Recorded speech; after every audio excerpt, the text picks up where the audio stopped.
कोई जरूरत नहीं है,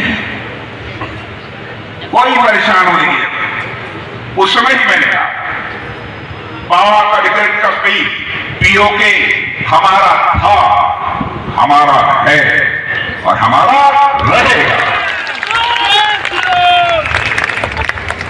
और कश्मीर में, जम्मू कश्मीर में धारा 370 समाप्त होने के बाद मेरे बहनों भाइयों जिस तेजी के साथ विकास हुआ है, मैंने उस समय ही कहा था पीओके के लोग मांग करेंगे कि हम भारत में मिलना चाहते हैं, हम भारत के साथ रहना चाहते हैं। और आपने टेलीविजन के पर्दे पर कुछ दिनों पहले, कुछ महीनों पहले देख लिया होगा, पीओके के लोग यह मांग कर रहे हैं कि हम भारत के साथ रहना चाहते हैं, वह दिन आ गया है।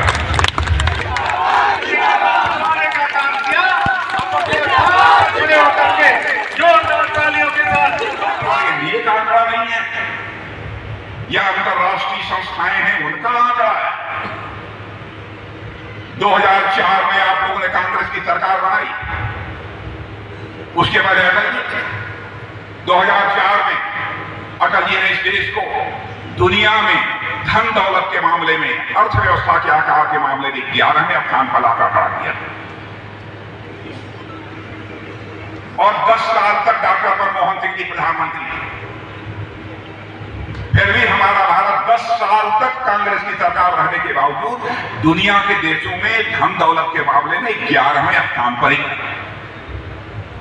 मैं किसी प्रधानमंत्री की कभी आलोचना नहीं करता, मैं डॉक्टर मनमोहन सिंह जी की भी आलोचना नहीं करना चाहता, मैं नेहरू जी की आलोचना नहीं करता, इंदिरा जी की आलोचना नहीं करता, राजू जी की आलोचना नहीं करता, शास्त्री जी का तो प्रश्न ही नहीं खड़ा हुआ।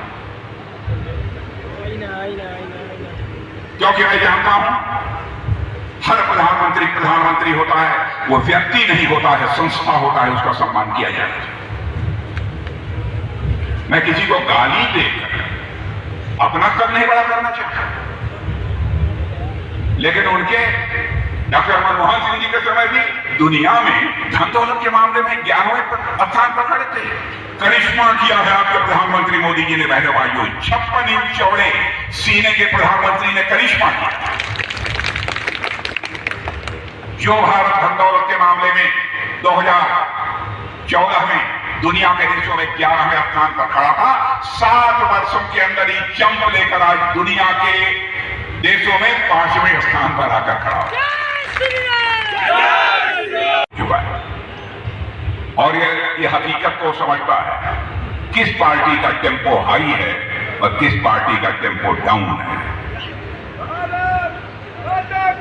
अब तक 4 चरणों के चुनाव संपन्न हो चुके हैं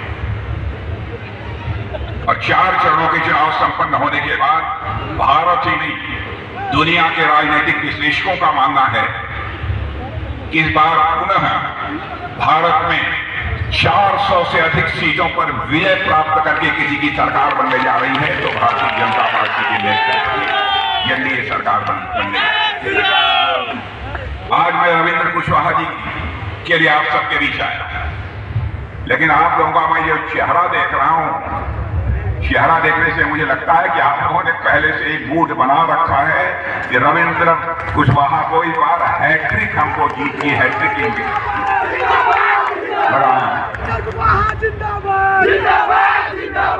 तो मुझे कुछ ज्यादा कहने की कोई आवश्यकता है ऐसा मैं नहीं मानता, लेकिन बहनों भाइयों इस सच्चाई को आप स्वीकार करेंगे। और मैं आपसे निवेदन करना चाहता हूं, जो भी मैं बातें आपके सामने रखूंगा, मेरी बात कोई भी गलत हो, एक भी ताली नहीं। हम आएंगे, राम का मंदिर बनाएंगे, लेकिन तारीख नहीं बताएंगे। बहनों भाइयों, वह तारीख आ गई 22 जनवरी कि हमारे प्रधानमंत्री मोदी जी ने धर्माचार्यों के मार्गदर्शन में भगवान राम की प्राण प्रतिष्ठा कर दी। अयोध्या की धरती पर भगवान का मंदिर बने। भगवान राम अपनी कुटिया से निकलकर अपने महल में प्रवेश कर चुके हैं। मेरे बहनों भाइयों, भारत में राम राज्य का आगाज होकर रहेगा, दुनिया की कोई ताकत नहीं। यहाँ बहुत सारे विद्वान बैठे होंगे, उनको लगता होगा कि राम राज्य कैसे आ जाएगा भारत में। बहनों भाइयों, राम राज्य उस समय आ जाएगा जो हर नौजवान, आप हस्तक्षेप करने वाले क्यों होते हैं? बहनों भाइयों, सरकार रहे या भाड़ में जाए, चाहे हिंदू हो मुसलमान हो, यहूदी हो ईसाई हो, उसकी मां बहन बेटी वो हमारी भी मां बहन बेटी है। जिसके ऊपर कोई जुल्म अत्याचार होगा तो हम उसके साथ खड़े हैं। इसको धर्म के साथ जोड़कर नहीं देखा जाना चाहिए। हम लोगों ने 3 तलाक की प्रथा को समाप्त कर दिया। और मैं आज कहना चाहता हूं, समान नागरिक संहिता को हम लागू करेंगे, हमारा कमिटमेंट है। लेकिन ये कहते हैं ये मुस्लिम विरोधी। मेरे भाई, हम लोग किसी धर्म के खिलाफ कोई काम नहीं करते।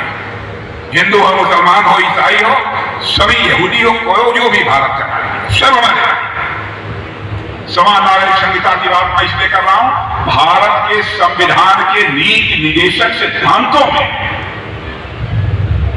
संविधान सभा के सारे सदस्यों ने यह कहा कि साहब यह जिम्मेदारी बनती है आने वाले सांसदों की कि नीति निर्देशक सिद्धांत के जो प्रमुख बिंदु हैं इन पर वह काम करें, उसे लागू करें। मैं आपसे पूछना चाहता हूं और आपकी आवाज में चाहूंगा मेरे बहन भाइयों, क्या हमारे संविधान निर्माताओं ने जो कुछ भी कहा था उसे हमें करना चाहिए कि नहीं करना चाहिए? मैं आपसे पूछना चाहता हूं। लेकिन सपा और कांग्रेस जो मनाता है मनमाने आरोप भारतीय जनता पार्टी के ऊपर लगाने की जरूरत करती है। इसी